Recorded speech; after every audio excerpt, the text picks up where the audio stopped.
Alright, should be ready to go. Alright. The last time we got together, for youths. Youths! Anyway, um, after reaching your guys' destination, um, at least getting to Amphale, which was about a 2 day journey, something like that, to get here. You guys took a rest, and let's see here.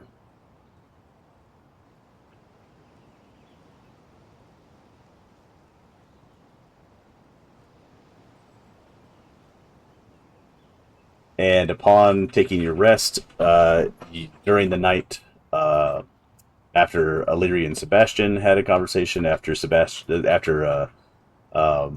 Brendan and Borak had a conversation, um, somebody tried to steal the horses in the middle of the night. After scaring the living snot out of one kid, Winter threw one into a panic. His friend Rory started to chase the two horses away from the stalls to an open area, or at least an open gate area, as Sebastian cast some kind of bear illusion, which spooked one of the horses. Rearing its hind legs, it stopped the second horse from fleeing. At this point, Illyria tries to throw a net on one of the kids. It fails. Borak finally wakes up, and upon waking up, he notices that far away from the hullabaloo, um, there are there is one kid trying to take away a big chest of coins. He's unable to do so just because of how heavy they are.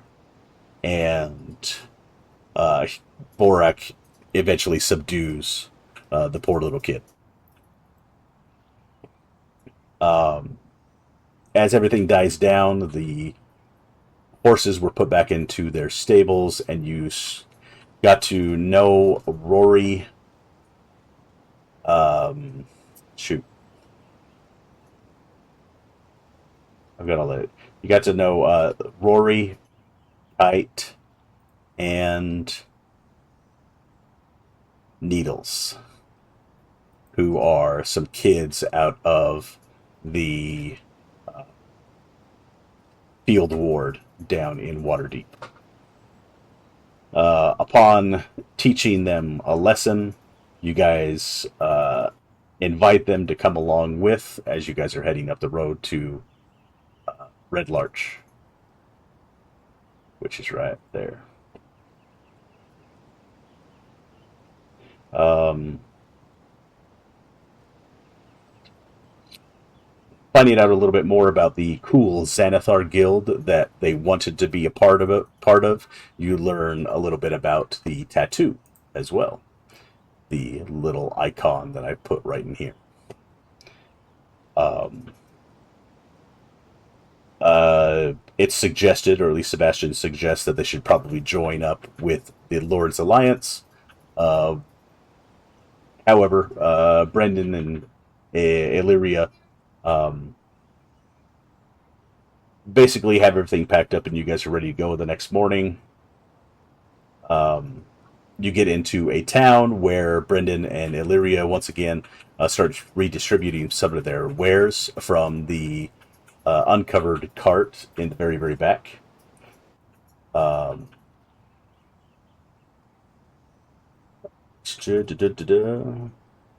and after going over a nice little bridge from the which one is that one called?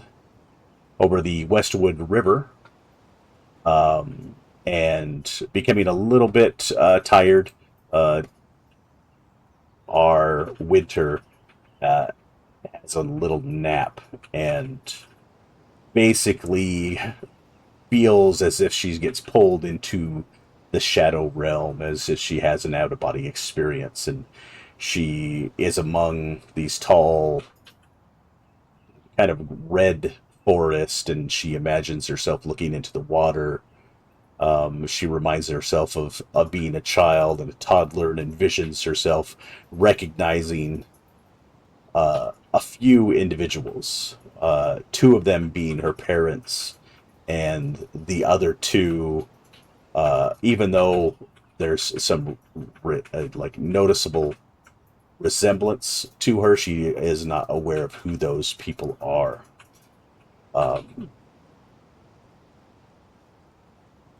Suddenly, River is consumed by these black waters, and as she stares through or back through her consciousness, she comes back to reality. Back to life, back to reality. So, that's basically where we left off as you guys are heading north on the long road towards Red Larch. It's a little bit bigger of a town than Anfail. But before we begin, Winter, do you want to go ahead and roll me a d20, and then Sebastian, also roll me a d20. I got a 6. I got a rock. Basically. 4. 4. Okay. 1 second.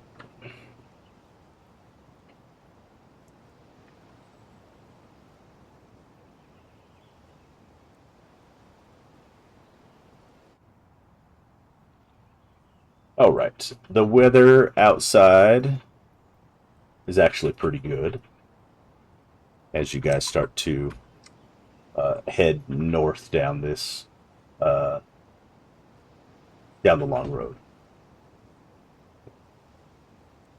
1 second, I need to find this thing. There it is. Oh, that's why.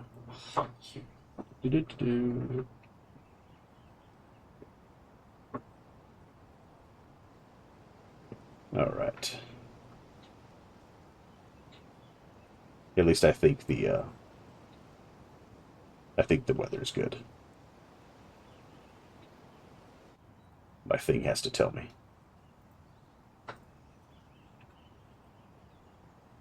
It was the best weather. Oh, actually, Sebastian, with that 4, as you guys are going along, it actually begins to rain outside. My kind of weather.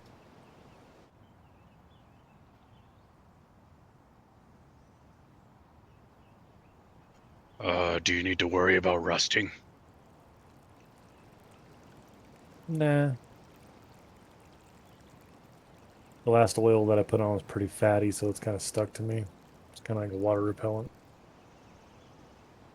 Go ahead and give me a perception roll there, Sebastian. That would be a 17. As you say that to yourself, you start to like feel that oily substance that's on your body. That's not really the same thing. And as you, especially with this rain that's all of a sudden started to cover, you start to notice that your own person might be producing the fine oil that is covering all those elements of your body. Yuck. Interesting. It takes you aback a little bit because you just kind of sort of realize like some kind of change is happening to you in some way. Am I turning into a real boy? It's just robot puberty. All right, so Winter. After waking up after your little stupor, you noticed that one of the carts towards the back was having a little bit of an issue with its wheel. However, go ahead and give me a let's do a survival check. And if anybody wants to help her out, as you notice that all of a sudden one of the wheels is not working very well. I'll help her. 12. All right. That is actually enough to at least do a little bit of repairs on this wheel as as it starts to become like fall, do nightfall about this time. You see little tributaries that might be running back, down towards the east that goes down to the Tessaran River. As you guys pass by these little creeks and sparse little forests, and it's actually quite beautiful as you guys look out far off to the east. All right, give me one more check, Sebastian. A D20 roll. That's an 18. All right.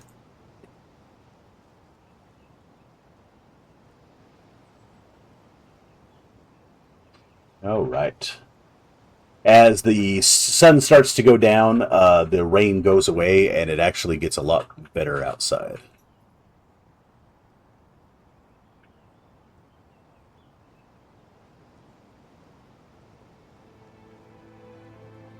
All right. As you guys begin to set up your camp, you do pretty much the same thing as before, but this time, because there isn't like a nice little like wall of rock or mountain, if you will, or alcove to be able to protect yourself, it has to be a little bit tighter, and all 6 vehicles are now encircling the camp as you guys begin to set up camp and take your rest for the evening. As you do so,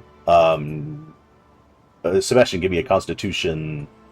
Actually, just a Constitution check.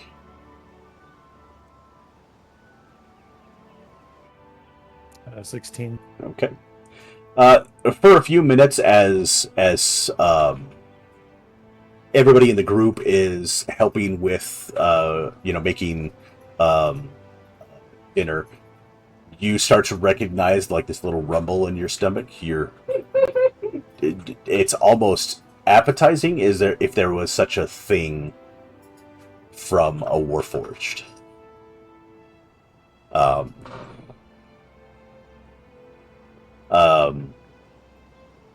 With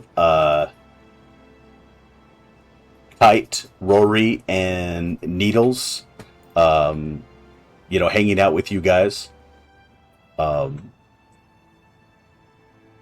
me check on them really fast. 1 second.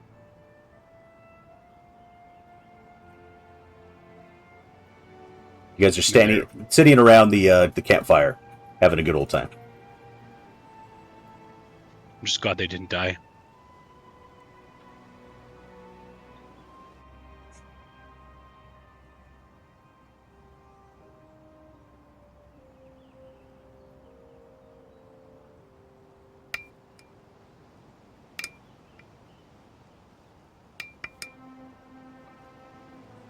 Yeah, having grown up in the field ward, these are actually kind of hardy kids. Even Kite seems to have a little bit of exuberance. However, the one that you caught, Borak, Needles, being a tiefling and being not necessarily a little bit hardier, but he's got a little bit of feistiness to him. And as you guys were heading to the north, they did a lot better than you would assume. Almost as if they picked up on what it was that Brendan and Illyria were doing for the group and keeping you guys in out of harm's way. All right, as you guys take a rest for the evening, who wants to take first watch? Sebastian's gonna volunteer to take first watch, but I'm gonna do like a walk around the perimeter. Okay. All right. So, like I said before, this is much, much different than you've seen before. The last place that you stopped off by in Amphail, or near Amphail, was, much like, being up the, not necessarily the canyon, but like being up to the northeast of Preston with rolling type of hills instead of them actually being, mountainous. And so being tucked into an environment like that, there's a lot of things that you can't see. There's a lot of protection, though, where out here, you're out in the open. And so one hill that you climb and get onto the top of, you can usually see very, very far east because there's a declining, descending valley that's spread out towards the east. However, on the other side, you just see lots of trees, and you can't see past those trees. Cannot see for the trees. Is there still somewhat of a sun going down, or is it just pitch black now? It is almost pitch black right now. However, you can still see what you're doing. I'm gonna look towards where the sun is going down, and is anybody watching me, or is they all kind of hunkered in for So, bed? as you look off to the west, give me a perception check. You've never seen these forests before. This is the Westwood, however. All right. So with that perception check, this forest looks much, much more foreign than what you guys remember in Neverwinter Forest. That one was a lot more, much more, filled with pine trees, but the forest floor was much, much more overrun. It was scarier. It was spooky. But with a perception check of 16, you kind of get... That's just a normal looking forest off to your west. However, you do recognize that the Sword Mountains are right there. And you are a little bit... you're wondering to yourself, Thornhold's just west of there, and it's kind of cool to think that just a few, about 10 days ago, you were just there. And was anybody else watching me? anybody else watching? Yeah, are Borak, they watching me, or are they getting ready for bed? Borak, Winter. Nah, I'd be focusing on helping the kids and helping set up camp, I think. Yep. I think I'm too focused on what I just saw. Ish. Rory, Kite, and Needles. They're all tending to their food. Now they're not really paying attention to you. I'm gonna face whatever sunset I can tell is there, and then I want to kneel in prayer. And then I'm going to use my channel divinity. I just want to be able to speak to Corellin. Go ahead and roll me a D100.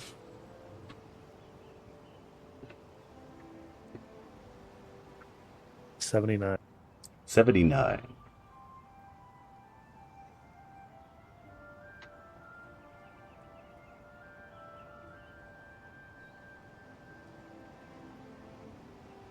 All right.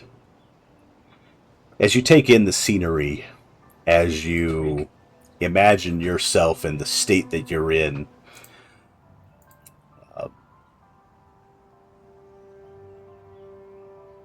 unfortunately, nothing really comes to you from any external source.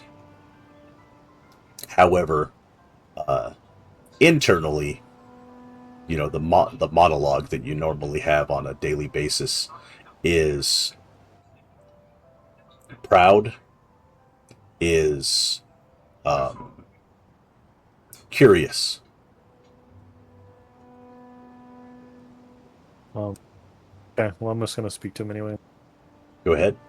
Corellin, my lord,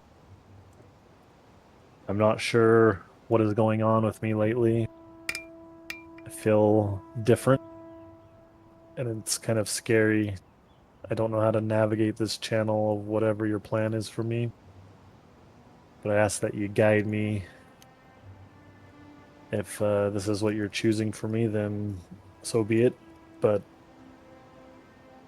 I just ask that you help me understand and navigate this. And I'll just ponder and kneel for a little bit. Go ahead and take an inspiration.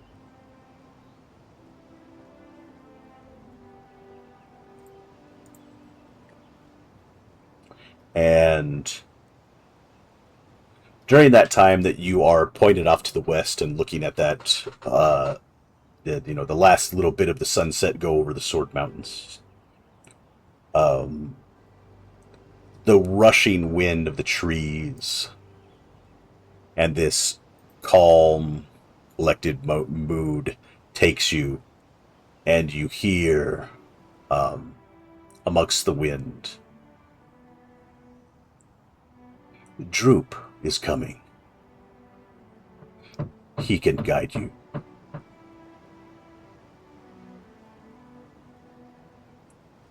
Sebastian will just grin to himself.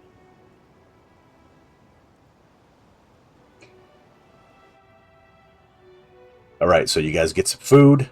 You're going to go ahead and take a vantage point from where you're sitting right now as everybody goes to sleep, Sebastian? Yeah.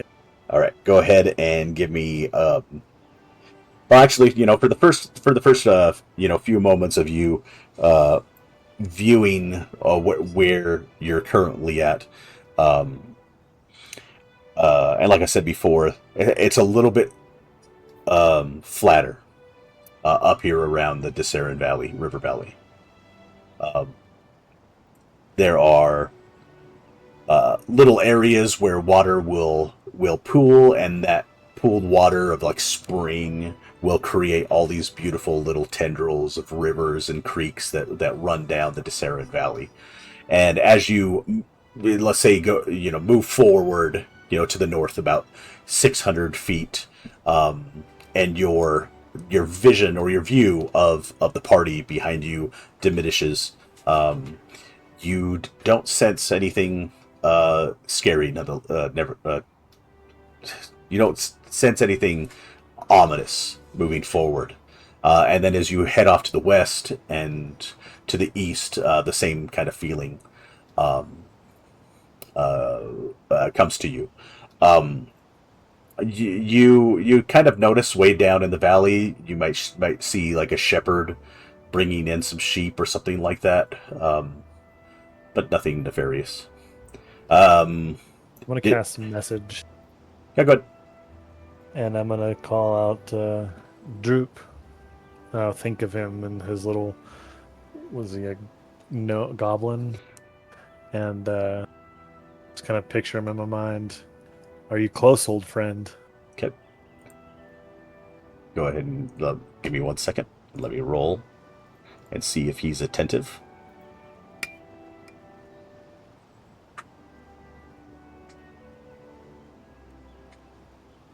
How many words did you say again?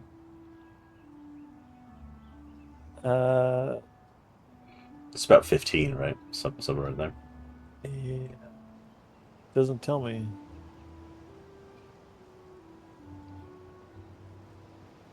Oh, I'm on the wrong spell. So I was like, wait, this isn't right. It's message, right? Yeah, message. Yeah, who's about to cast Fireball would have been awkward. Yeah, and unfortunately with message, It's gotta be closed. yeah, you shout out to the, yeah, he's got to be pretty close. But as you do so, yeah, you don't hear anything. I was thinking of sending. It's sending, yeah. That's all right.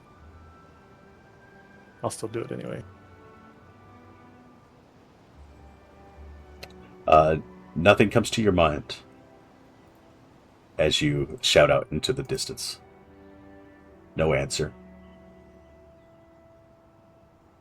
Right. Can I see Borak or Winter from where I'm at? Yes, you can. They're sitting around a campfire. Are they within 120 feet of me? I mean, you can get within that amount, that distance. Yeah. Get close enough, and then I'll send them a message and say, our old friend Borak is on his, or Droop is on his way to come and visit us. Just keep an eye out for him. Don't kill him. Borak. So long as he doesn't threaten. Okay.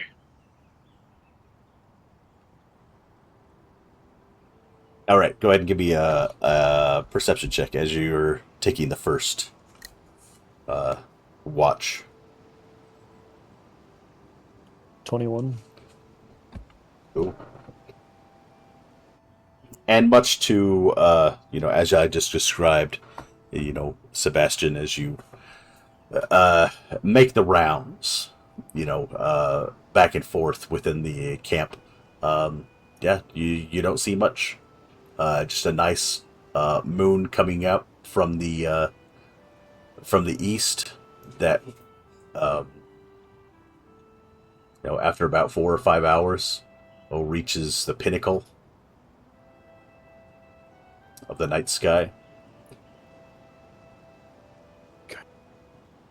All right. Go ahead and roll me another d20.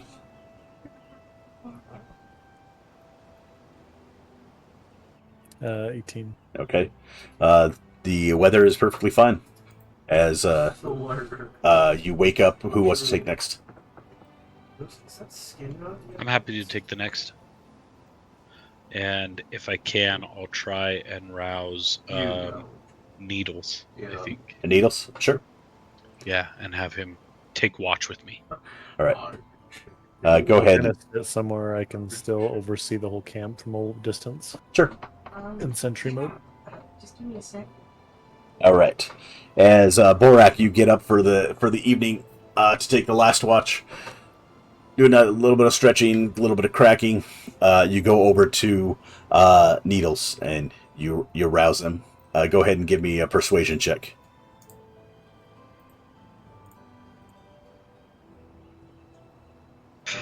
Seven. As he looks up towards you, he's kind of like, what did you need? Hey, come and do watch with me. Wanted to talk to you, maybe teach you something. He gets up and you see that he's like fiddling around with something as you get up and head over towards the campfire. Sit down and he's looking around like there's nobody else here, and he tries to sit a little bit far away from you, but there. Yeah, so like as we go and sit over by the campfire and stuff, depending on how much we want to do with this, I don't care, but basically want to ask him about like his skills and talents. Like obviously he was able to sneak past us, and we're not brand new fresh adventurers by any means, so he's got to be good that way in some way, shape, and form. So yeah. He's like, I'm really good with hiding things.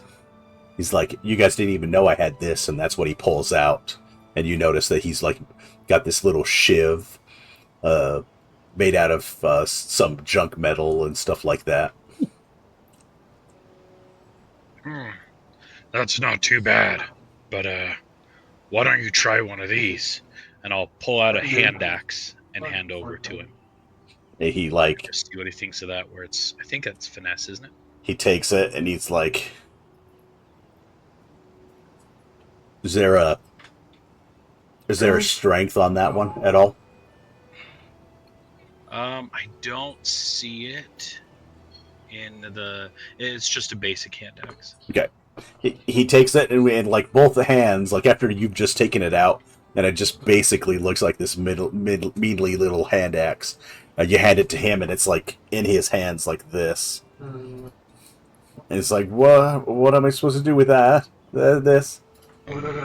You're probably right. This looked small enough for me.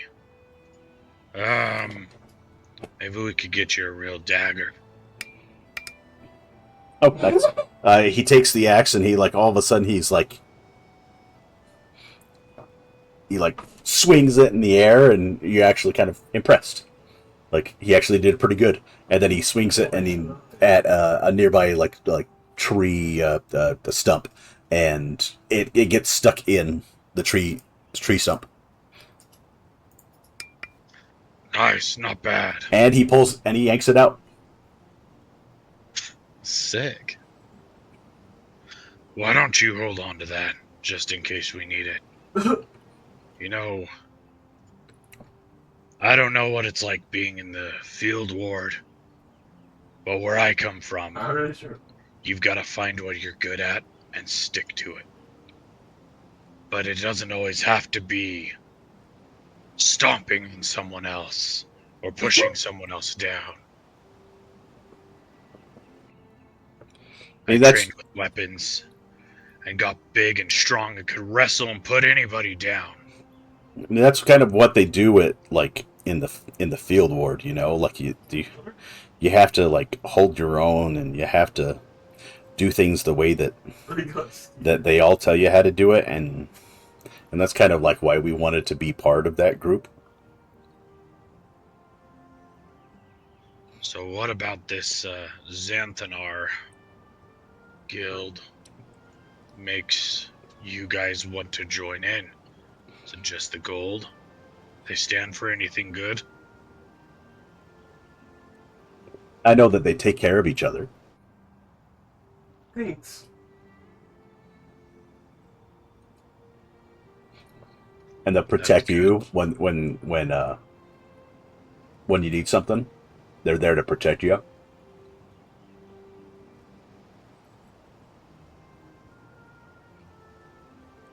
How are they if they can get ahead? You know, if they can sell you out. Like that's one of the things that they won't let you do. They won't let you sell them. Like there's been people in the field war that have just gone missing, and we just assumed that they did something bad against the Xanathar guys. Well, that might not be a bad course to take if you think they're good, but from the sounds of it, these other guys we're traveling with, they're legal now, which doesn't make sense. They're still doing some bad things, but it's okay now. Maybe that'll get you in less trouble. Yeah, I don't know. Yeah, things are a lot different since they let these guys in, and I think that's probably why there's so many of these like Xani guys in the field ward. It's that, you know, they feel like they got left out, and so they have to build up their own group of people. I don't know. It's more of a cool thing, you know? I mean, it's being part of a group. I mean, kind of like you guys, you know? You're part of this cool group that gets to, like, travel and stuff. And, I mean, I guess we're kind of doing the same thing, too. So, I mean... I was just gonna say, looks like you've got a group. These other two stuck with you. They weren't gonna let us do anything to you. Sounds like you might already have your own little family. Give me a persuasion roll.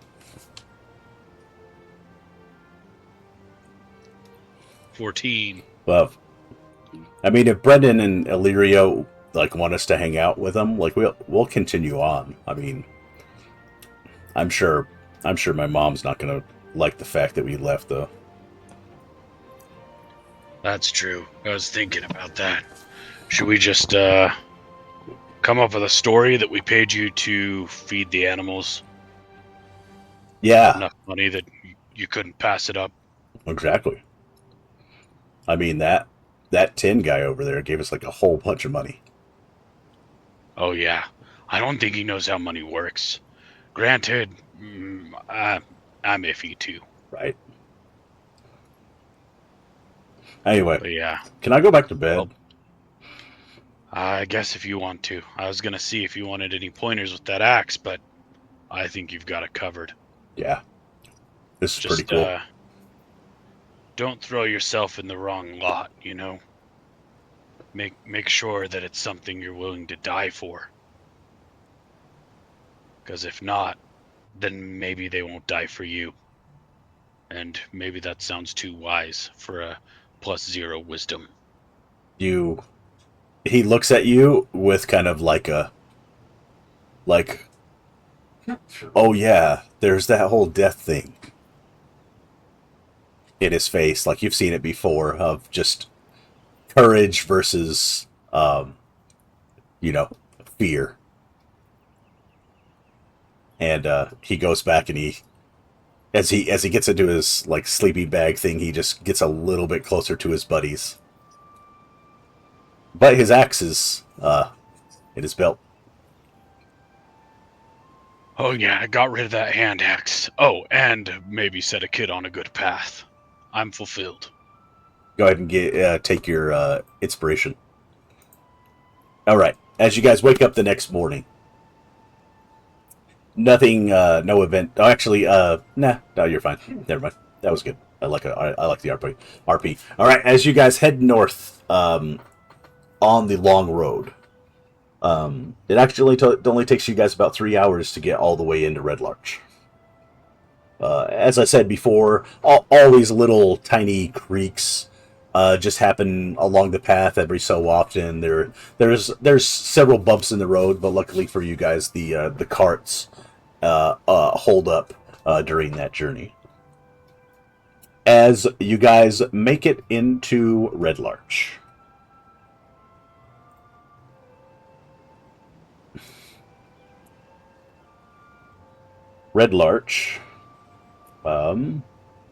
shoot, where is my... Oh, I've got to bring it up. 1 second.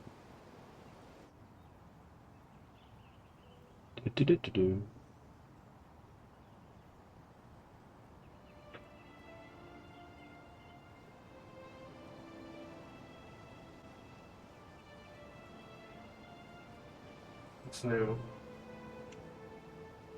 Red Larch looks like this. I don't know why I didn't go. Why did you go? Oh, that's why. I need this one. Sorry. That makes more sense.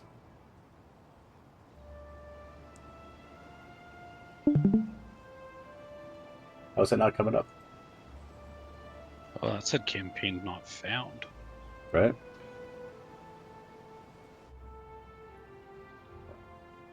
Mine loaded. Hmm?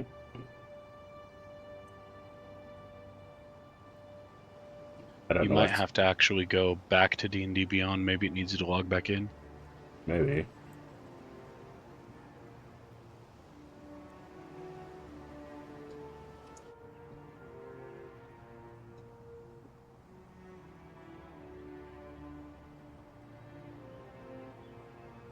That's just weird. Okay. I'll just do this.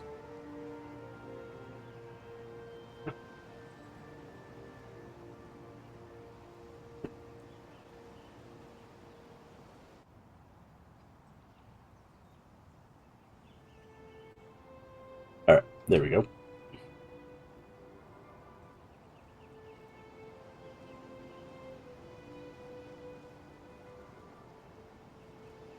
Alright, as you guys make your way into Red Larch.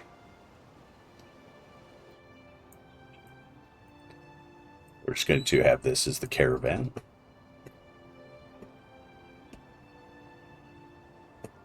What are you playing?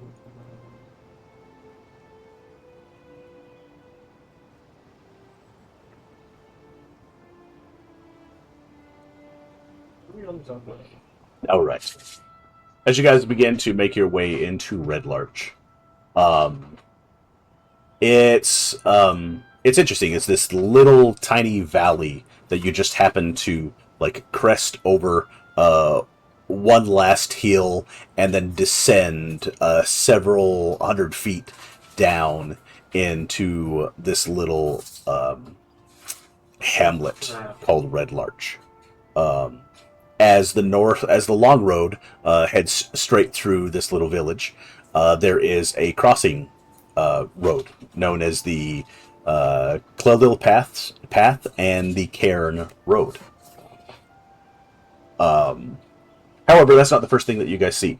As you come up upon a couple of houses off to your left-hand side and your right-hand side, along with a smattering of homes, of individuals, popping their head out every so often. You see off to your left-hand side a tannery. You see off to your right-hand side a sundry. You see a poulter. You see several different buildings that all look like they are storage units that are available for use and for purchase or for renting of some kind.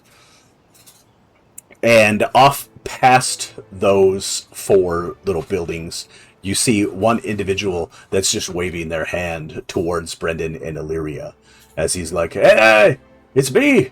Hey, guys, you made it! It's good to see you!" As he starts to head towards you. But you notice that he's like ensuring that people that go down this path are certain individuals.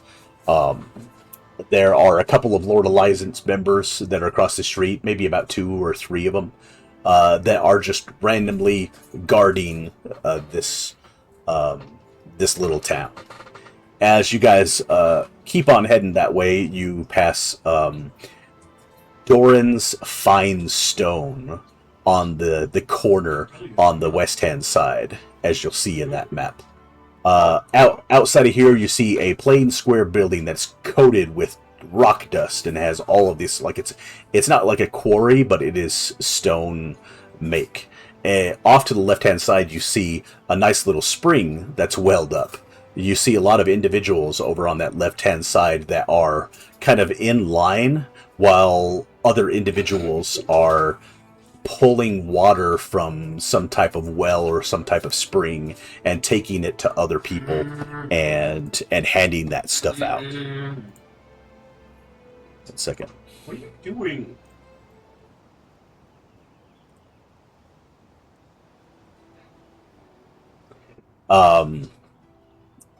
In fact, you see a lot of different springs that are all welled up in people's backyards. In the front, this is like a nice little well of life that happens here on the Zhentarim Valley riverbed. Are y'all ready? As the person waves his hand, he looks towards the caravan as the 6 carts and carriage pull up. He looks over at Brendan and he's like, it looks good to see you. You finally appear after all these days. There's several individuals that are over at the market waiting for you to bring their wares and your other things. So if you want to head off in that direction, the market is all set up, and you can go about your business. At this, Brennan is kind of he's apprehensive to move off in that direction, thinking probably thinking something to himself as he looks off to the north. However, he goes ahead and turns right and heads down towards the marketplace. So as you guys move in this direction, you guys pass, all of these different little areas. Off to your left, you see, where's that? I was going to ask, did any one of us notice that he was maybe a little apprehensive of going down this direction? Go ahead and give me an insight check. Good. Off to your left-hand side as you guys turn down this little market location. Ew. Good, 18. I like What? it. Off to your left-hand side, you see like iron head arms. There's all of these different materials that are hanging out. Lots of blunt, battered swords, pikes, shields, armor. It's a veritable Thank you. shoot, what's it called? Savers of old used military garb and weapons. Outside of that door, you see a man who's just stroking his big, huge, long beard with just guns ablazing as he looks off in the distance and scratches his beard toward as he's watching you guys go. To this, the person that was waiting at the Market Street way, he runs up and it's like, it's good to see you, Brendan. It's Lyria. It's nice to see you as well. So who are these individuals that you have found to bring this caravan up this way? And Brendan's like, that's just a couple of mercenaries from the Lord's Alliance that we brought along, and they've helped us out. They've kind of kept their mouth shut. With this Borak, you kind of get the idea that Brendan was wanting to continue north through the city. That's kind of the insight check that you get. Like, he wanted to go do something first. As you pass by all the storage units and the Iron Head arms, you guys make it off into this little tucked out away marketplace. And there are several individuals out and about selling their wares. There's fine furs, there's fine leathers, there's lots and lots of different food, and it's like the last stop before making it to Waterdeep. It's the last stop before making it to Tribor, and the minute that the carriage and caravan reaches this location, there are several individuals that come up to Brendan and Illyria and start asking for payment from the cart. And slowly, one by one, you see these people go into town with bags of or boxes of who knows what. But there is a little bit of jingly from each one of them. So, just for you individuals, just so you are aware, this market is to ensure that free trade, bartering, gets done without any interruptions. So we try to we like to keep the Lord's Alliance and the Order of the Gauntlet away from here. Even though I know that you guys were paid to ensure that this these things got here. Also, just so you're aware, and you look behind him, and there's a guy chained up, locked up in what do you call him? What is that? Yeah, he's locked up. But we do not tolerate theft. We do not tolerate thieves. And actually, Sebastian, do you have your Lord's Alliance badge flashing at all, by any chance? Yeah. Okay. On the outside. He looks over at you and he's like, that's just. I mean, he got caught. He was thieving. We weren't going to take his hands or his fingers or anything else like that. If you know what I'm saying, huh? That was anyway. But Yeah, we haven't come here to disrupt your free trade by any means. And then once I finish talking, I'm going to glare very quickly in Needle, Kite's, and Rory's direction. Go ahead and give me an intimidation check, but use your strength instead of your charisma. Go ahead, Sebastian. What were you going to say? I was going to give an intimidation check as well and say it's a good thing you didn't take any fingers or hands, or I'd have to take your heads and have my hand on my blade. Yep. Okay. What did you get? There's Borak. 9. 9? All three of them kind of look over at you and they're like, yeah, we're listening. We're good. And they actually like go back to helping Brendan and Illyria do some stuff. About this time, after the entire cart is completely unloaded now. The 6th cart. There's nothing on it. Everything that was on that. Yeah. I mean, you can ask Brendan. I'll make a mental note to ask Brendan when we're not in. Brendan or Brennan? Brendan, yeah. Brendan, Yeah, when we're not around the marketplace. Sure. And maybe prod a little bit more about the wanting to go north thing. But we can finish this bit first. All right. So I've got a couple of things to do. I'm just going to ensure that everything goes smoothly. And you see Grund, is his name, head off to the entrance to ensure that everything is working smoothly. That everybody that's invited to said market is allowed in there. So it seems that we've got everything done as Brendan comes up to you guys, and I don't want to say that your job is done, but at this point, we are going to head west to Keldel. The remainder of the items that we have in the other, canopied carriages are going to be taken that direction. This cart, however, I was going to go sell to an individual down in the center of town. How come? It's go ahead and give me a persuasion check.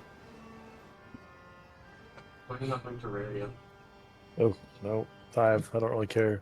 I've got a little bit of extra pocket change that I need to give to him, and plus, there's 2 different Wagoneers here in town. One of them is quite worse than the other one. I want to go to the good one. See it from the front. He's just more trustworthy. But for now, it looks like Illyria, and I'm assuming we're going to take the boys with us. And he kind of looks over at them as they're helping organize. A couple of the drivers are, letting them do certain things and take care of the horses, feed them, get them water, all the little odd jobs that happen to be. And from what you guys can see, especially your passive perceptions, they kind of look like they're happy. I want to make sure... Sorry, go ahead, Borak. I was just gonna say, if that's all right. I mean, if it would help, we could maybe produce some monetary reasons for you to continue training them in this. I just don't know if Xanathar Guild's the right option for them, and maybe we can bring letters to them or send a courier to inform their family. I don't know. You've got a good point. So they were already in one direction, and it would probably be best to at least have them stay out of trouble here with the Zhentarim. We did probably need a few extra hands as we head off to the west.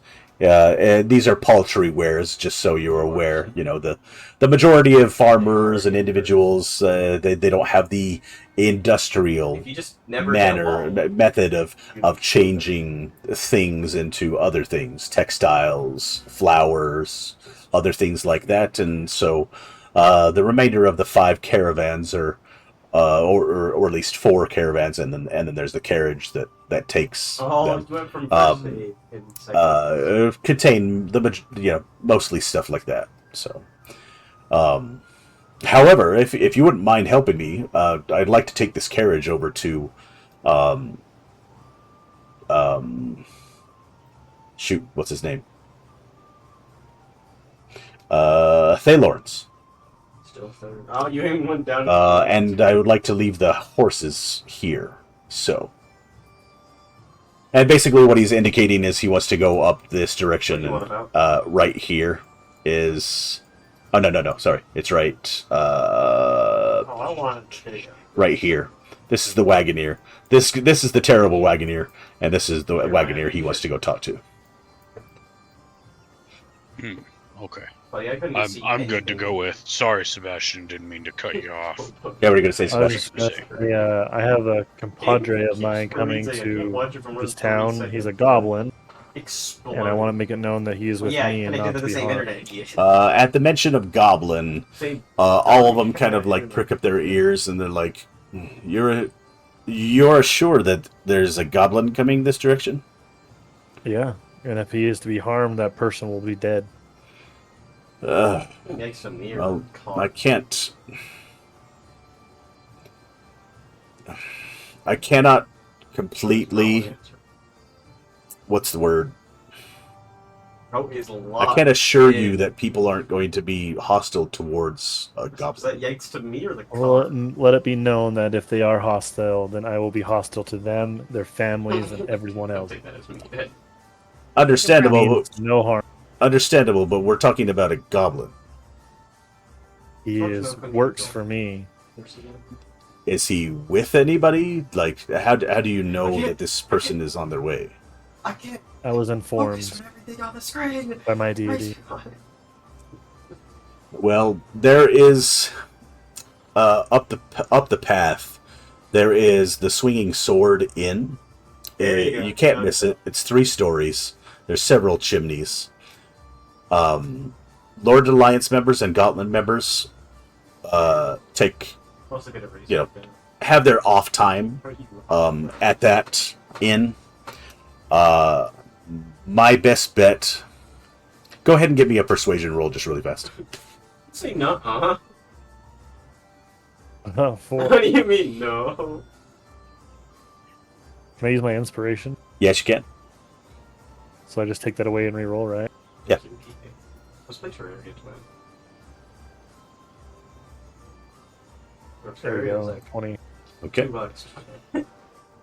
I can promise What you did you do? that anybody here at the market, anybody with the Zhentarim, will not harm a single hair on your goblin His friend's stain head. kills the person However, who steals your account. like I said before, you probably want to go inform, and he points towards your badge, your alliance members of the same thing. You're probably going to be the only person in this entire market that's going to be allowed inside of the Swinging Swords anyway. I think it's really niche. Okay. So this is racing. So, you guys all want to go with Brendan to the Wagon Works? Or anything else you want to do? Yeah, I'll go with him. I kind of want to poke around the metal shop or the iron head arms, but maybe eventually. All right. So let's say for the sake of brevity, we just, head down this way. Yeah. Ooh, that's a big cart. Holy crap. Okay. Maybe you shouldn't do that. All right. I'm just bringing Winter along because she's going to be the entire party. So yeah, as you pass by the Iron Head Arms, there's that old feller outside. He's just looking at you guys. Yep, heading on up to the Wagon Works, huh? Well, I've got some wares for sale. The majority of it is pretty worn down, but if you're looking for anything special, I might have 1 or 2 things that might be up your alley. Saw the first lady. What's that? What? Yeah, I'd like to come check it out for sure. Maybe we that's should like sell a this light cart. speed. Unless you guys are okay with me poking around. No, I go, like pokers. go ahead. Hey, go ahead. Go take your time. We're in no rush. So as you walk in Right. to the Iron Head Arms, I don't know, I'm just gonna. Here, Maya, we need to go to. all right. My name is Fang Ironhead, by the way. The majority of stuff that you'll find here is just armor and arms, mostly used. I need to get that And as you look past what is the hooded, bearded figure, you recognize a similar tinge to his skin, as he is a slightly greenish orc, half-orc veteran. Alright. The majority of stuff that I have here I've just accumulated over the years. Couple of battle axes, they're probably the best. But, the one thing that I do have in here that I'd be willing to part with for 500 gold pieces is this, and he pulls out just a very nicely woven cloak, and on the outsides of it are this like blue, what's the word? Kind of like a dark blue to ice blue change as it goes towards the center, and then there's a vibrant red stripe right down the middle. as something that kind of looks regal. Oh my gosh! You just A clip let it be on the still. front with a couple of shoot, what are they called? The leather, not leather. The thing to make it tie. Must be 10 o'clock. Hey, it's 10 o'clock. Clasp. It's Yeah, that it literally serious. just hit 10 as you were starting to say that. Yeah. So I picked this up a long time ago from an old shaman up north. This is called the Cloak of Weathering. This is pretty good protection. It's 500 gold pieces if you're looking to buy. What exactly does it do? It's said to protect from fire and from ice. Like if you're out and about and you're it's hot outside, you can use it and wrap it around you. If it's cold outside, you can use it and wrap it around you, and you won't get injured by the weathers. Ooh, that sounds like it could be real useful up north. What's another fellow half-orc doing to find himself down here in Red Larch? I've just had a pretty long career of working with certain groups that transport caravans and This game just looks like it should be that pack trains that head north. And I decided to retire, so I did guard for hire for a little while. And oftentimes they would pay me in the merchandise that you see around the room. That's where I got That's where I got this. That's where I got this cloak. Can I insight him? I just want to see if he's like alluding to the fact that he used to smuggle or something. Good. Yeah, 11. Okay. He is actually not very deceptive.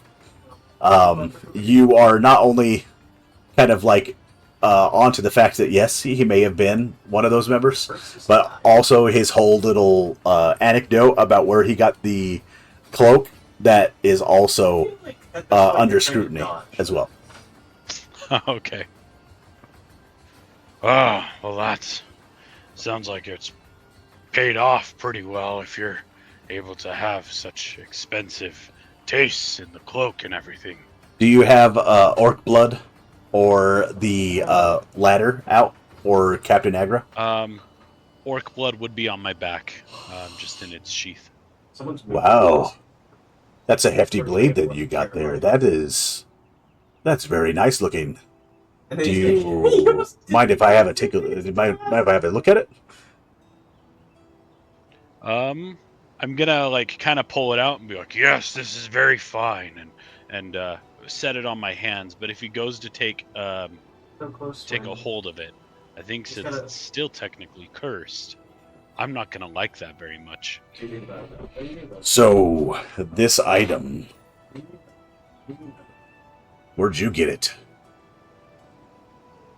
Well, this one, I gotta remember. I'm pretty sure I helped forge it with my broken hilt, or is that the other one?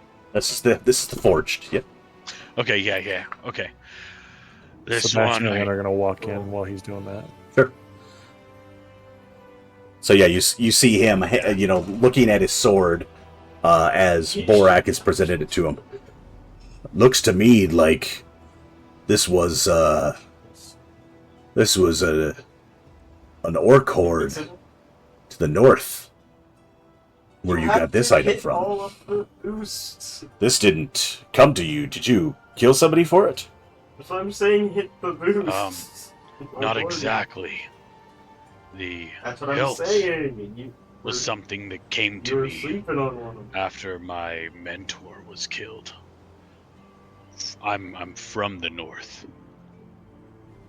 I can tell you, I've got a keen eye for things, especially things with magical properties, and that, sir, Not only has magical properties, Oh but my lord. What is your problem? seems like a deadly weapon. Oh, really? I gotta make a note. Hang on.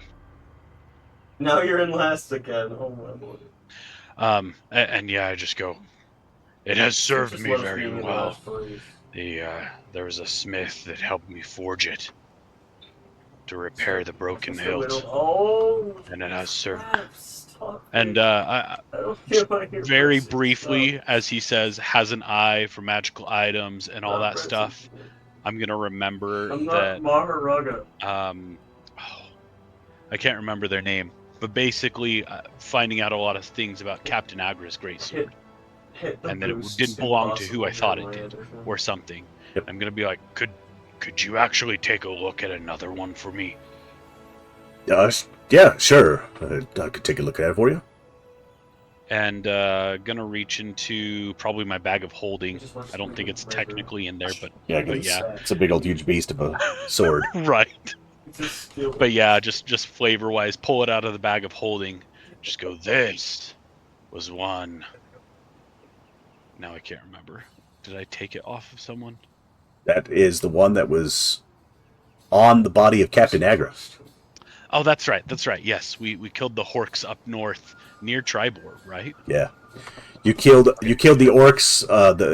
You had a Makara, if you will, of the bleeding eye orc, and after besting him with orc blood, who all of them had assumed was Captain Agra's sword, that you had bested Captain Agra, you ran into Captain Agra's corpse, which had been basically decimated by the would-be beholder, the spectator, after he attempted to take something out of the Forge of Spells.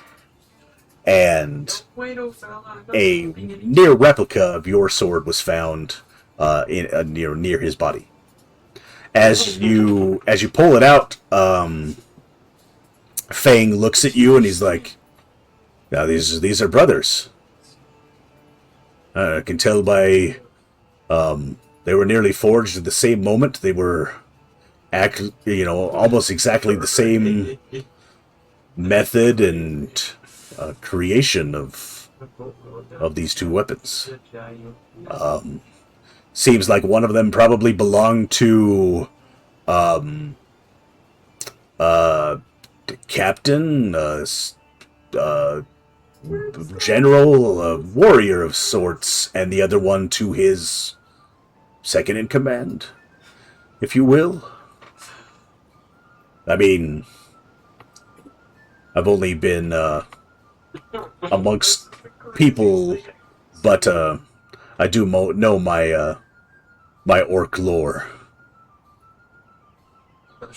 And then this beautiful blue thing walking into my shop. That looks amazing. Have you had a mithril infused into your person? I have.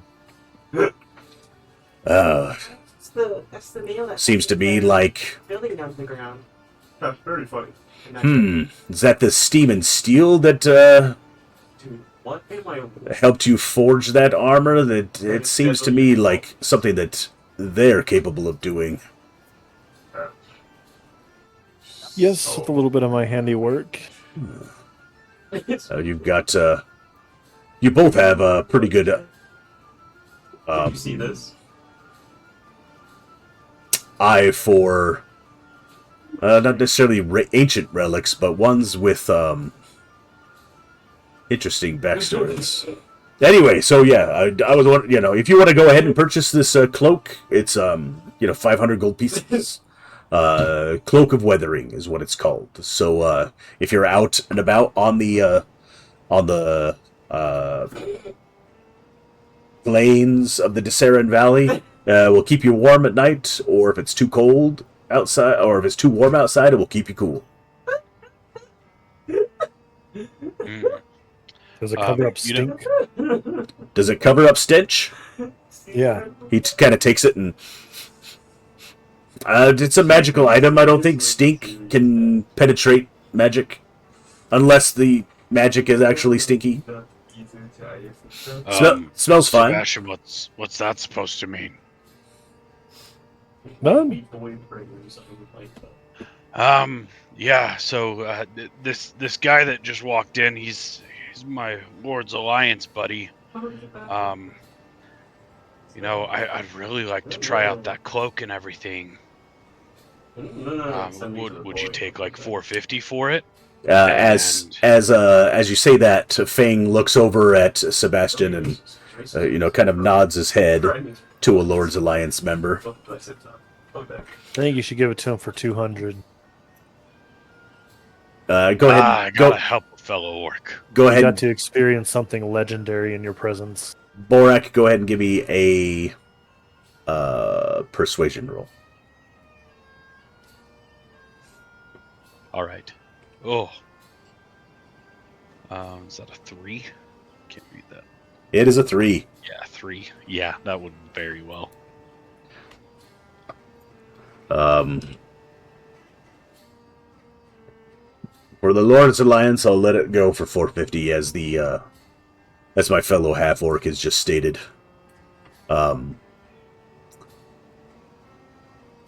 It's not necessarily precious to me, but I do need to turn a profit. So I'll take it for 450. I'll hand him the 450 gold pieces, and kind of like as I'm doing that, just say, how about 450, and do you think you could tell me more information about these blades if you inspect them for a little longer, or maybe history of them? I'm going to pull out this emerald that I have in my bag, and I'm going to say, how about we trade this for the cloak? What did you pull out? An emerald? Go ahead and give me dexterity savings throws. No, I'm just kidding.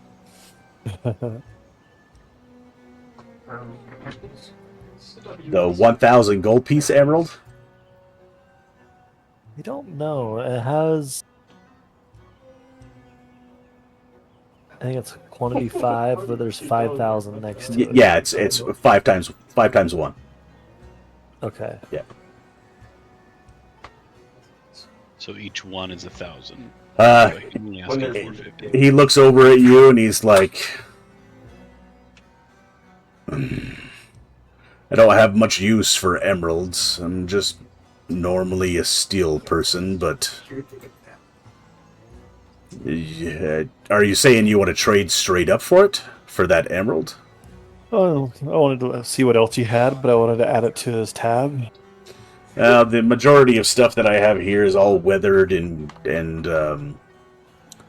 it's used. This is the only real treasure that I have here in the Ironhead Arms. Surely an old veteran like you has a secret stash. Go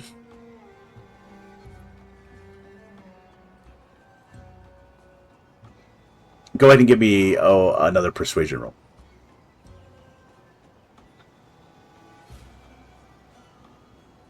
Oh, 14. 14? You guys see this?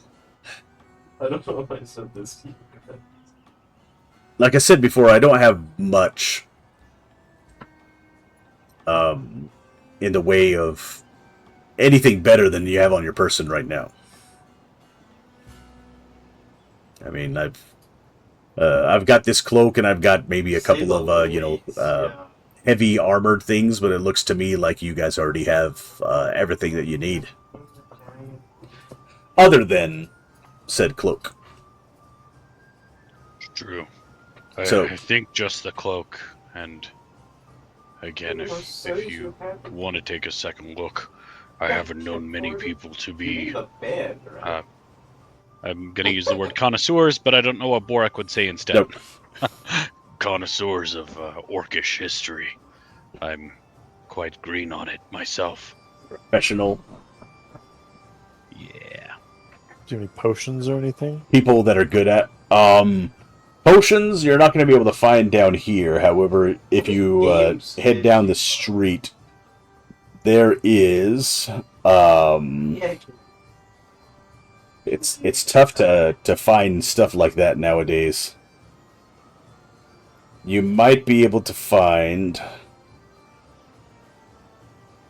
either ask Helver or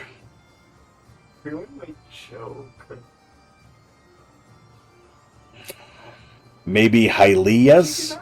They might have some stuff for you, with potions and stuff like that. But not so much here. Okay. Well, Borak, do you want this ruby to add towards your shopping list? No, I think I'm good on weapons. I just like admiring them, you know? And cloak sounds like a really good offer. Alright. Winter, do you need anything? I mean, if they're looking for clothes. No, I don't. Alright. So I think... Yeah. That's the cloak of weathering, right? So yeah, so go ahead and refresh your screen and I put it in there. Okay, I added it to the party inventory. I don't know if Oh, I'll cool. wear it because I've got my cloak of poultry projection. All right. Projection. So, all right, as you guys head on out of Ironhead Arms of Fangs, little place. Off to your left-hand side, you see a poulter. You see a butcher. It's actually quite smelly over on that side of the road. And then on the right-hand corner, you see Volgver's Wagon Works. And she wasn't kidding. This person is quite terrible at organization, at carts in general. A lot of the wheels that you see are just jagged. They don't have any metal on top of them. It's just wood, and so lots of dings and lots of dents all over the place. It really is quite atrocious. On the other side, you see, let's see here, a long, narrow building with cages and casks and capons, chicken grilling, and deep frying in just like right out on the street. And on the door, there is a cleverly designed sign that says pillows and mattresses being sold. As you come to the realization that this is a poulter, and with whatever that's left over, they make mattresses and pillows.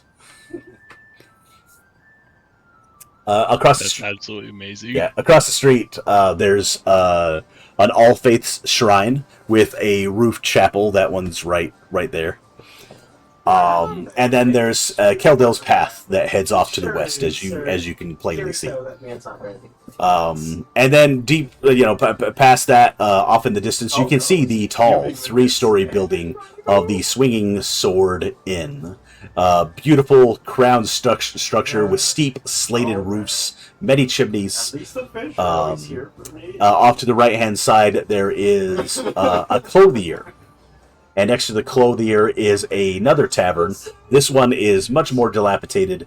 Looks to be like where all the hodgepodge of terrible individuals go to, and that one's right up here. And kill it with a hammer.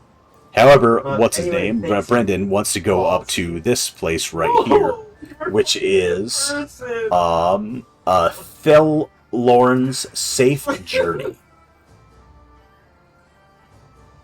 As you pass by the Swinging Sword Inn, you notice that there is a very obvious symbol that you guys have seen before.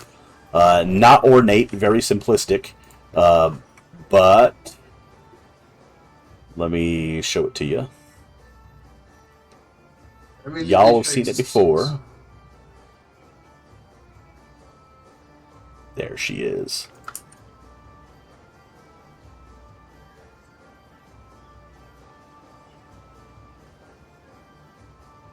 We must fight as one. I feel like multiple swords would be more effective. A very simple design. right outside of the swinging swords, which is a gauntlet grabbing the center blade of a sword, indicating the order of the gauntlet. There's not much of a din coming out of the tavern as our music is being played right now, but you do notice that the only individuals that are going in and out are Lord's Alliance members or Order of the Gauntlet members. Kirito, what did you do? All right. As you pass by the clothier, called Helver's Clothier, it's this nice two-story building, very, very lavish dress, and on the sign there is a picture of a lavishly dressed lord and lady. Going in hot. And as you guys pull up to Thelorn's, Thelorn himself walks out. What seems to be like a skinnier or at least not as hefty looking dwarf, but pretty well built of an individual. As he comes out and he's like, Brendan, it looks like you've gotten into town finally. Is that cart for sale? Is that what you're coming down here to sell me? Brendan, like always, you know me too well. How much do you think this will fetch? I could probably give it to you 20 gold pieces. Is everything in? And as they start to mess around with it, you notice that they've gone through something like this before.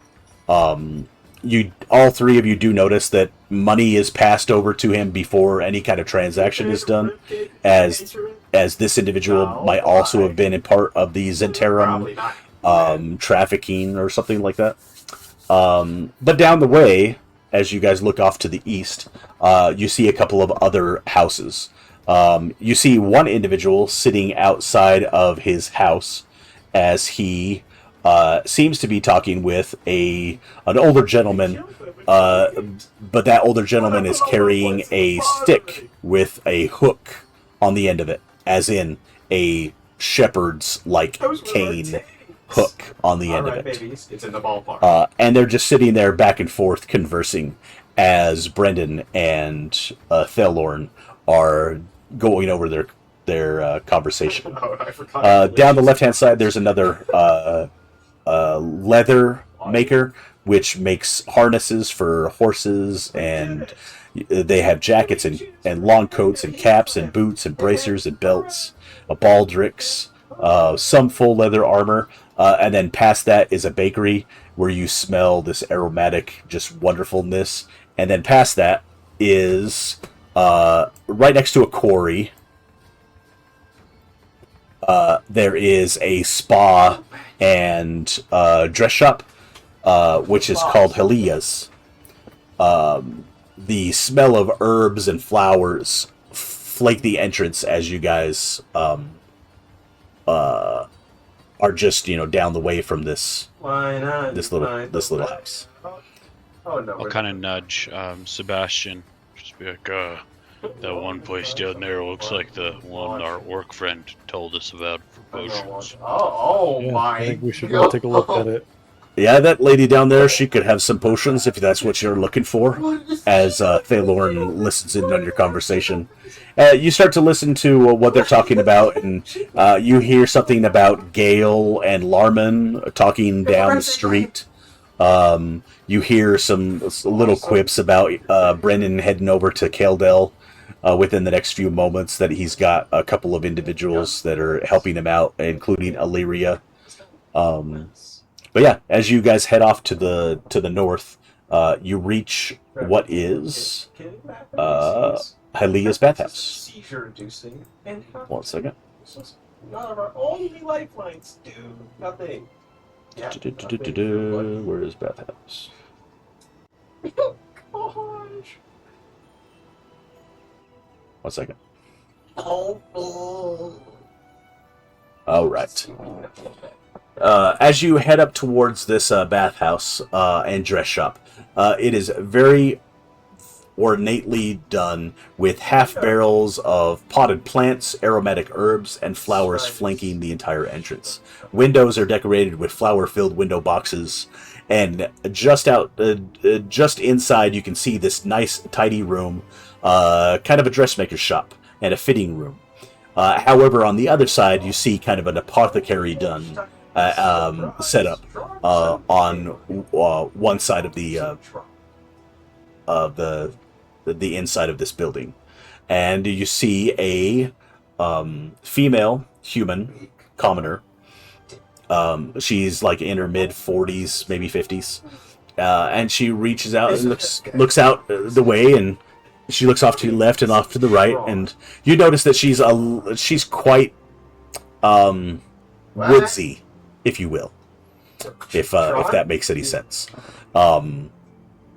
Maybe she has like hair underneath her armpits or something like that, and but she does also carry the emblem of an elk head at the dangling from the necklace around her neck. As she looks out, he's like, yes, can I help you with anything? Are you looking for any type of solvents or anything to take along with you headed north to Tribor, or... It's a miracle. I'm going to give Borak a strange look as we look at this crazy lady. And then say, what kind of potions are you carrying, ma'am? Oh, I've got a couple of potions if you'd like to come inside and look. And she just, easily scoots inside. It's aromatic. It does smell pretty nice as you guys walk inside. I'm gonna also question her at some point when Sebastian and her have a little conversation. I'm just gonna be like, it's not too forward. Can I ask what the emblem is? Yes. 1 second. All right. Well, I am a member of the Emerald Enclave. We are a group of individuals that care for nature and believe that nature provides for us, and that we should reciprocate that bounty that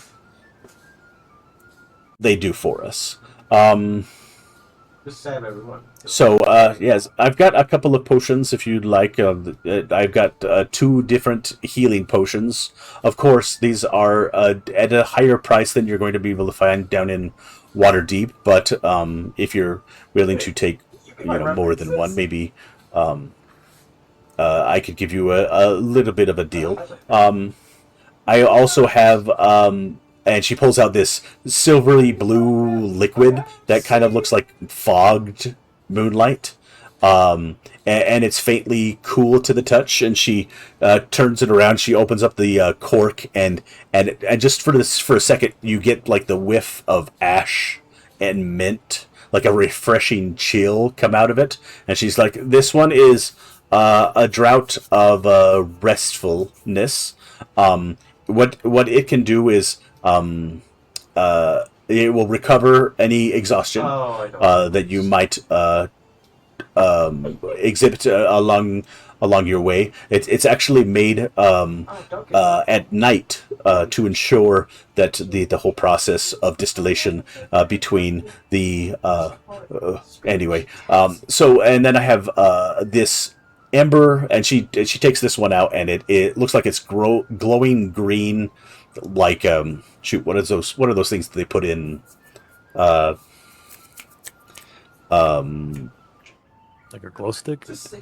almost like a glow stick, whatever the stuff that they put in the drinks nowadays at like sips or whatever it's called. The little balls. Oh, bulbas? The bulbas, yeah. So it looks like it's filled with a whole bunch of green motes, or like bulbas, as they sit there and they float in the liquid, and there's like little bits of spark that comes out of each one of them, and she's like, this one, and she pulls out the cork, and you smell cinnamon, and for a second you smell a little bit of smoke.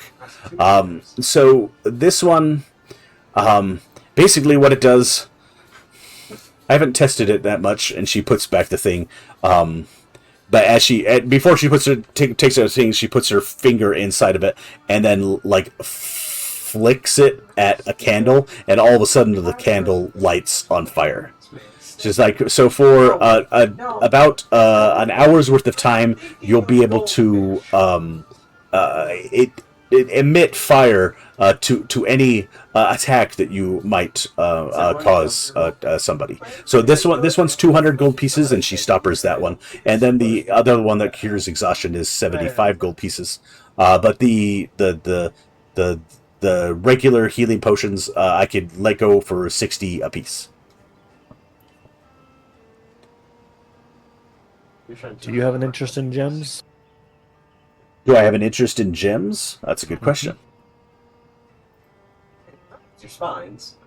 I mean, I guess gems are kind of the earth, so they would kind of be sort of natural. I would be interested in gems, yes. I'll pull out one of the emeralds on the table. How much would you give for this? She like picks it up, and for a few seconds she's unsure. She kind of thinks to herself and goes behind the counter and like starts looking up some stuff and like flipping through books and things like that, and it takes out like a magnifying glass and starts looking at the gem, and she's like, one second.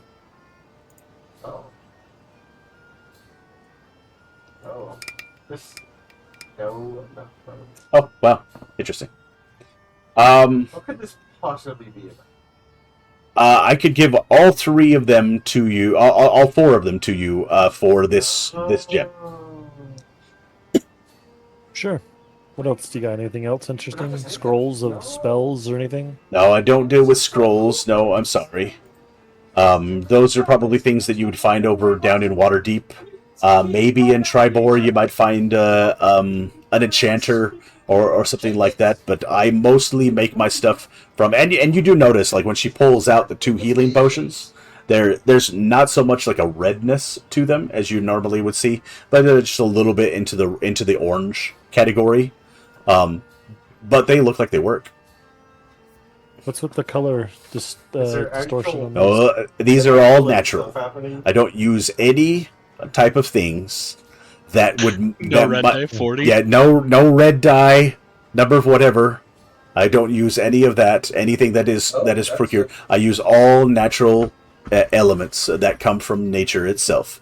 I have the forest of, what do you call it, just right out my doorstep, and I go and fetch them myself. So I can go to the Westwood and fetch stuff for myself, and yes, unfortunately it has this, more yellowish tinge to it.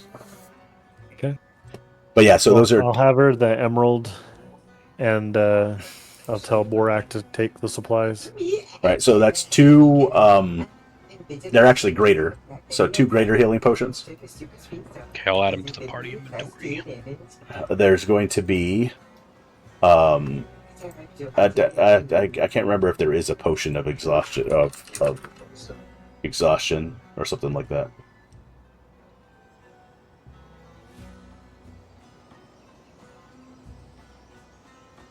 If not, I'll have to make it. I'll see. And then basically the last one is it gives you plus a 1d4 to all damage for 1 whole hour. An extra 1d4 fire damage.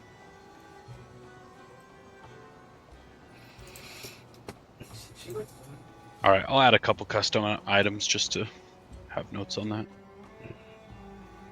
I used to be able to find a lot more stuff to the north in the Crypt Garden forest, but it's gone crooked. It's gone weird in the last little while, and so I haven't returned to the Crypt Garden forest in quite some time. Normally, you know, the type of potions and the type of herbal medicines that I get come from Crypt Garden, but it just hasn't been safe lately. Anyway, yes, thank you for your thanks for the emerald. I do appreciate it. And About the forest, is there anything specific with it going on? And then there goes Borak's voice. Not that we're looking for any additional work, but like, kind of interesting stuff. He's going through puberty. the last time that I was there, and mind you, and she kind of like looks at left and she looks right. I go there to find I thought it was gonna go to us. different types of mushrooms, and so I kind of enjoy my time when I'm in the forest as I'm trying different things, and time gets away from you. What's the nice way to say this? Time gets away from you when you're tripping. But I swear, What a thing. I saw like two stark naked men You should use walking it through right the now. forest of Crypt Garden. Unfortunately, I can't be sure of that. Mind Yeah, please stop kind of being addled professor. and all, if you know what I'm saying. But ever since then, I kind of don't trust it. Yeah, I'm Anyway, thanks again. Sebastian, she's crazy. Next door, you smell the aromatic bakery. Rage Against the Machine. Next door, both sweet and savory flavors just wafting out. Go ahead and give me another Constitution check, Sebastian. No, actually, no, I'm confused as well. 4. That was a 4. Natural, by the way. For some odd reason, you want to go over and you want to try these things. You are like, all of a sudden you get hungry. If there is such a thing to yourself. Like, Borak, you're... Borak, I gotta have one of these. I don't know why, but I have to have one now. Winter, what the hell is going on? Does he normally there's eat? like No. little frogs, yeah. All right. As you walk into this tidy building with a couple of ovens, mixing bowls, upon the sign there is a carved and painted wooden round loaf, about the size of a small cart. There are fresh loaves and buns all over the place. Some of them have melted cheeses atop, and ironically enough, you see that there's a couple of them that have slices of mushrooms embedded with cheese on the top of them. However, there are other, very sweet buns and muffins, and maybe there's even type of black moss muffin that happen to be sitting there as well. This very, very thin, which kind of puts you aback, Are we for real right now? energetic person, Lauren, looks up to you and oh, good afternoon. I wasn't expecting any business today. Welcome to Lauren's Bakery. I myself am Lauren. Is there anything else, any particular that you might be looking for? Whatever that smell I is. hear it already. You're really What exactly? What is the smell that you are describing? Go ahead and give me a perception roll. Dude, it's really easy. 22. 22.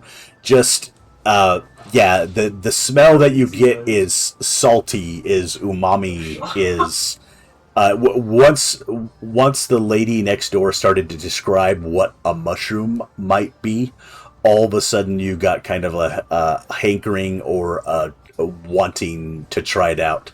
So the melted mushrooms, the melted cheese over mushrooms, round bun bread that she's got over there, that is sounding the most delicious. However, you do look over to the other ones, these glazed pastries.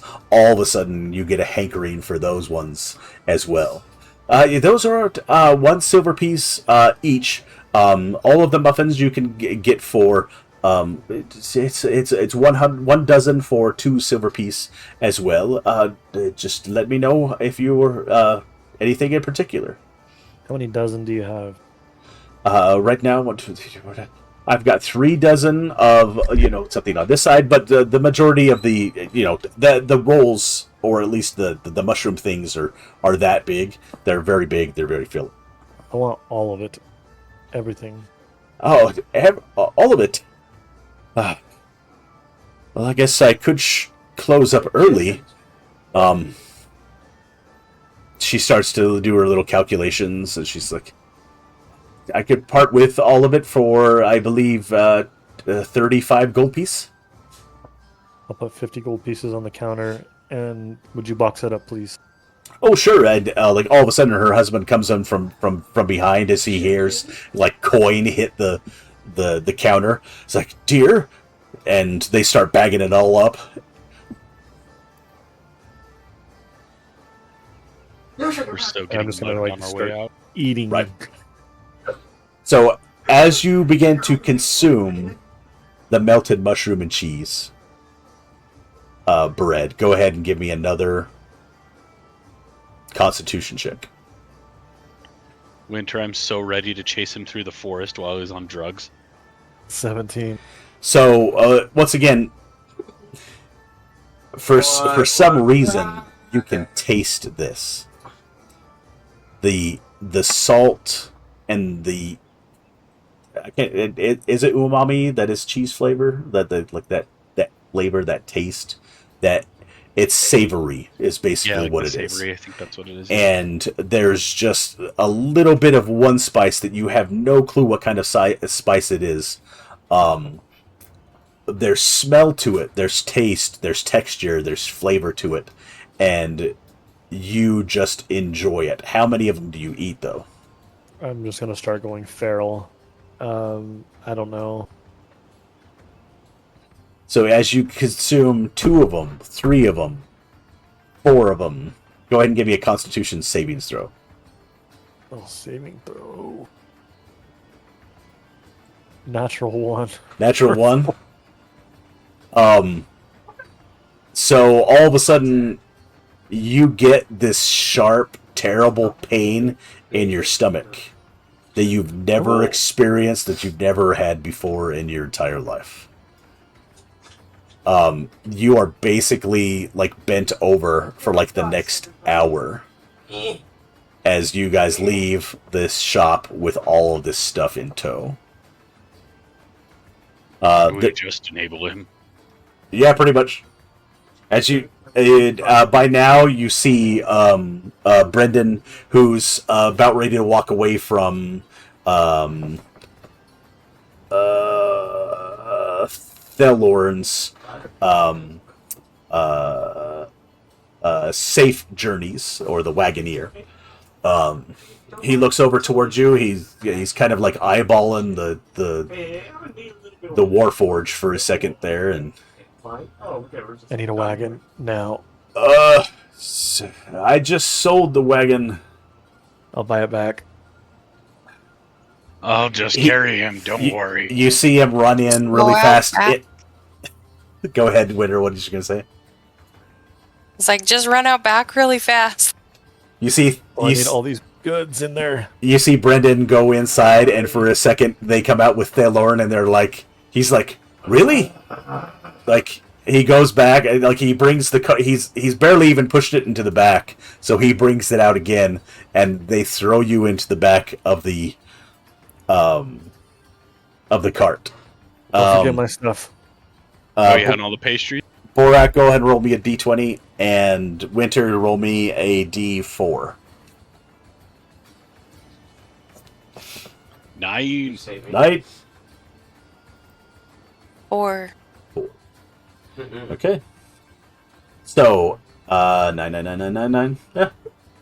So, the sun is now probably, it's about 3 o'clock, maybe 4 o'clock after you guys have finished all of this, as the wagon gets pulled out in front, Thelorn kind of like pushes it over to the east and like puts it out there so that the back is out towards the long road. So as you guys help Sebastian get into the cart, and you guys start to push it, you realize that it might be easier to just go east, and then go all the way around to get back to the market, where I'm like starting to sweat profusely. My legs are shaking. pretty much, yeah.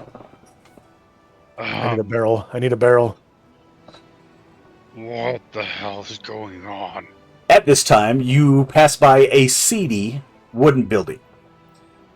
Used tools, goods, even a sign that shows a barber shop, which is kind of funny. And it's kind of like the unofficial, like, second tavern for locals, as the first one would be the terrible-looking Helm of High Sun, which is this guy right here, across the street from. Now, so as you guys start to head this way, you pass by this little seedy building. Outside is a Red Larcher, male. He looks like the shopkeeper, but not only that, he looks like the barber, because his mustache and his beard look like freshly shaven, very, very well groomed. And he's sitting there talking with a man. This man is holding that staff, which looks like a crook for a shepherd. And they're both sitting there talking back and forth, and you hear the shepherd. Well, Gale, it was just odd. I was bringing in my herd 2 nights ago, and I decided to take rest, brought my herd together, and I noticed off in the distance a few lights. And those few lights were headed off towards the east. In particular, it looked like they were headed towards the southern edge of the Sumber Hills. And it's just not a place where somebody is supposed to be unless they are tending to their flock, unless they're tending to something of importance. Unfortunately, I don't have the time to look into it. So I thought I'd come by and see what you thought. To which Gale, who is, probably sharpening a knife or something like that against some leathers, you notice that. Actually, give me a perception check, everybody. If Sebastian is not bent over, what'd you get, Winter? 11.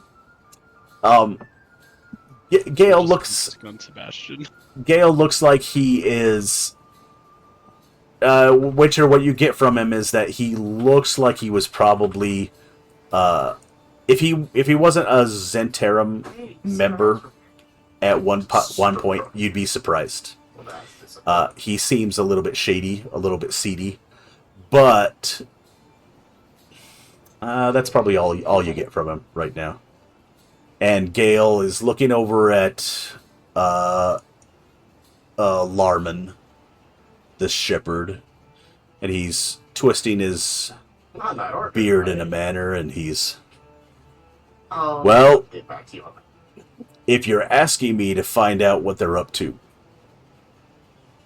my services cost money.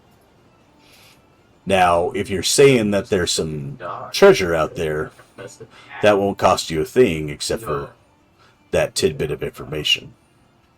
About how far away did you say they were? And about this time is when you guys come up on the group as they're talking about these things out in the open. Sounds like that could be interesting. Should we ask if there's more work too? I know we need to. Maybe while we're talking or while we're traveling, talking to Winter and whatever Seabass is listening to. Right. And then Jallister wanted us to look into that thing in the east too. What do you guys think? So it's good to see you, Gale, as Brendan, who's still with you, looks up and he's like, it isn't Brendan. So, are you finished up with all of your shipment? And Brendan's looking at him like, of course, we're finished up with all our shipment. We're just headed back over to Kendrill and going to drop off the rest of our wares and get back to normal, if you will. He turns around, he's like, this is Gale. He once worked with the Zhentarim several years ago. We've had a falling out since then, but he's useful. He's got a lot of information. What is this thing that you guys were talking about? Says Gale. Sorry, it says Brendan. Yeah, we want to know too. Sounds kind of interesting. Especially if there's treasure. Larman kind of pipes in. He's like, I don't know if it's necessarily treasure, but I swear I couldn't see them from that far away. But there were 2 or 3 individuals that were headed west from the southern tips of the Sumber Hills, right? Is that what I called it? Sumber Hills. Yeah, I think so. I put summer, but Sumber. And you just don't see people out that direction that often. You'll see people on the road, on the Cairn Road, but you don't see people away from the Cairn Road, if you know what I'm saying.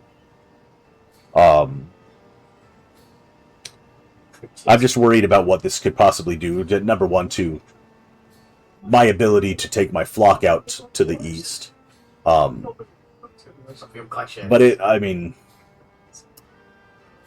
and at this point, Brendan also chimes in with you guys. Aren't you guys headed off to the east anyway to go take a look at?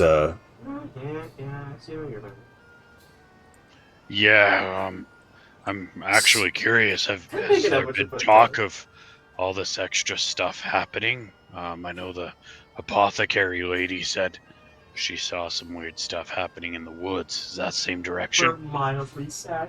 The lady at the apothecary? The weirdo? Yeah. Or is she nuts? She's, if she says that she's seen stuff, she's probably seen stuff. And Brendan chimes in. Weren't you guys going to Summit Hill to check in with the Lord's Alliance? Yeah, we need to go check in with the garrison up there. Sounds like there's been some shipments that are missing. The shepherd chimes in at this point. The shepherd chimes in and he's like, I swear that I saw smoke coming from Summit Hill. It's off to the east, but it's over the Zhentarim River, which the only way that you can cross is by the bridge to the south. But I swear I saw fire. Not normal fire. You know, there's chimney fire, and then there's a blaze, if you know what I'm saying. That was probably about 4, maybe 5 days ago. The last time that I was out there. And I mean, Red Larch is the closest place, right? So if there were problems, would people have come through? It's worse. You're correct. In fact, and like at this, like they all kind of like look at themselves like, it's been a while since we've had anybody come west from Wumford or from Summit Hill.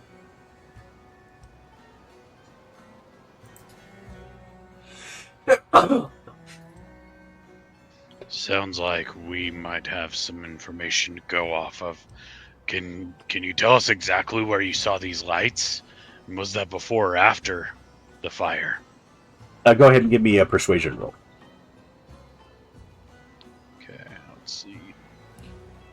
So here's the Sumber Hills, just off to the east. This is the Cairn Road. Burn my inspiration to reroll. And here's Wormford. So it was somewhere around here that he saw everything going on. Just off to the south. I burned my inspiration to reroll my 9, and it's a nat 20. Okay. What was your question again? Oh, it was, can you tell us exactly where that that's right. happened and how long ago it was? Like, was it before or after the smoke? Trying to put a timeline together because my -1 intelligence lets me do that. Larman looks over at you guys and he's like, especially with the Lord's Alliance member that you guys have with you. So if you pretty much if you just head down the Cairn Road, the moment that it starts to head south, just keep going east. Eventually, you'll meet where the hills begin. That is the southern Sumber Hills. It was just around there somewhere. There are a few different routes through the hills that you could probably make, but if you are good at tracking, you could possibly reach them. For me, it took 2 days to get home, so it's about 2 days straight east.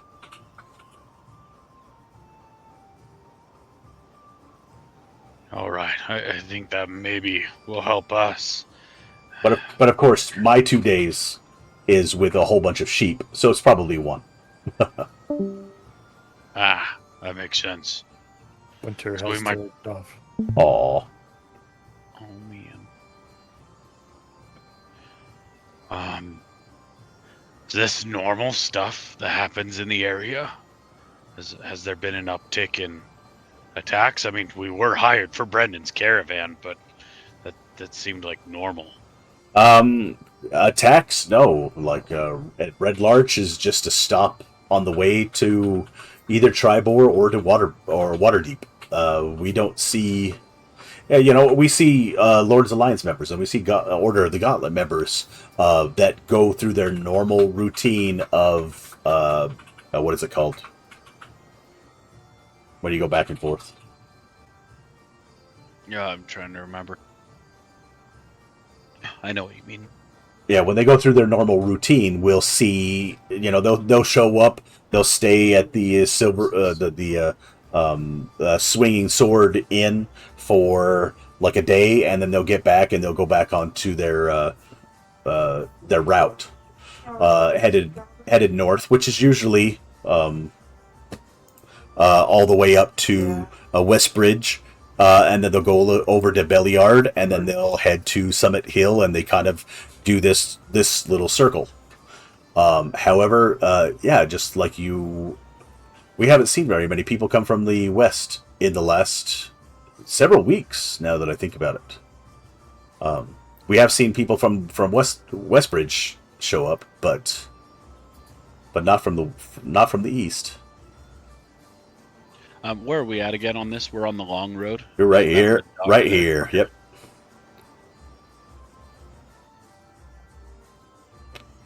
So he basically indicated over here somewhere. Yeah.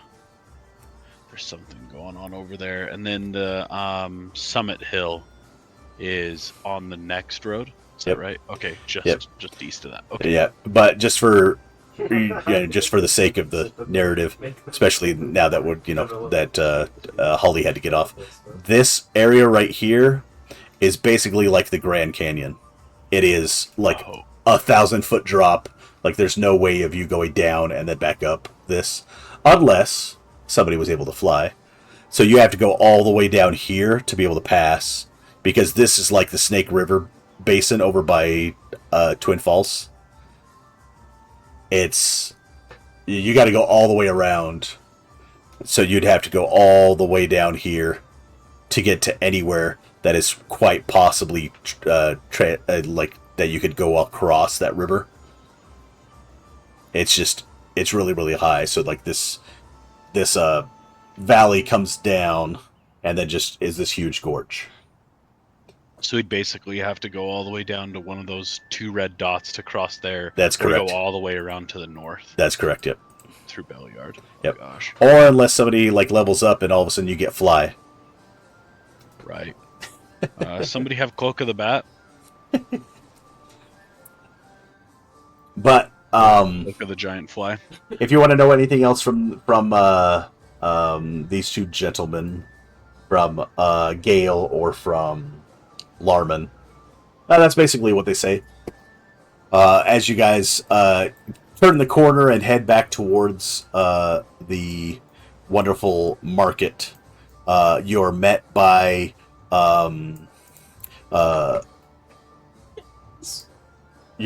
Grund, who allows you guys back in. Is kind of surprised that you're bringing the cart back after you just left it. And, you know, it's about 4 o'clock, maybe 5 o'clock in the afternoon as you guys, set up for dinner, even though that's probably something that Sebastian does not want to eat right now. Makes sense. At this, the first delivery of the guys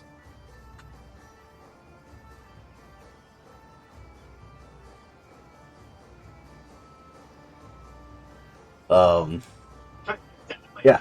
So as night comes to an end, and let's just wrap it up really fast. As night comes to an end, Brendan comes over and gives you guys something that you've seen before, something similar to what Jack Torver gave you, which is this like bill of services that you guys can use and redeem back in Waterdeep from Jalester Silvermane.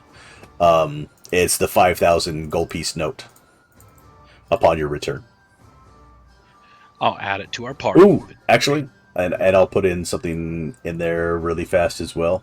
There's also a stipulation inside of the financial document that indicates that you can bypass the 5,000 gold piece amount, and shoot, I'm trying to remember where I had it. 1 second.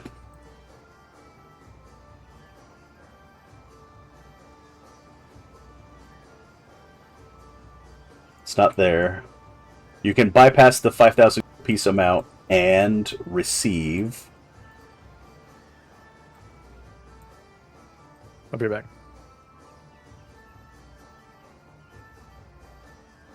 A new car. Almost.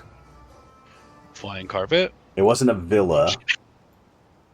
Oh, dang. Oh, there it is. There it is. Property in Yeah. Waterdeep? Yeah, or bypass and get property in Waterdeep, just south of the Troll Tower, the Troll Yard, south of the Field Ward, in the Northern Sea Ward.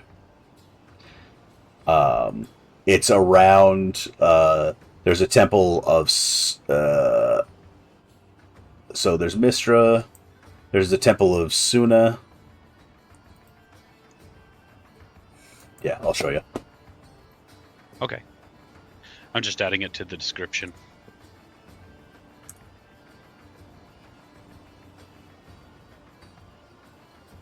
So that's the Castle Ward. It is up in this area. That you can bypass the 5,000 gold piece and receive a, basically, a townhome in this area. Nice. Then we could use it to field a bunch of kids from the field ward. That's right. To fuel our army to take over the city. That's right. No, just kidding. Hey, man. Don't give Hawk any ideas. Right? He might. And, yeah, that's pretty much where we're left at for the night. You guys don't have to move off to the east, but it's I mean, it's science. it's available to you. signs point to it. It feels kind of like we're finally getting back into this. Hey, you've entered an area and there's problems going on. Do you want to solve them or not? Right. So I love that. And I've given you 3 of them, I think. That's hard to solve. Some of them tie into each other, and some of them don't. So That'll be exciting. Well, thanks, John. As always. that was nice. My Kenku player was actually working all night tonight, so Yeah, honestly, I'm thoroughly enjoying it. It seems like it gives you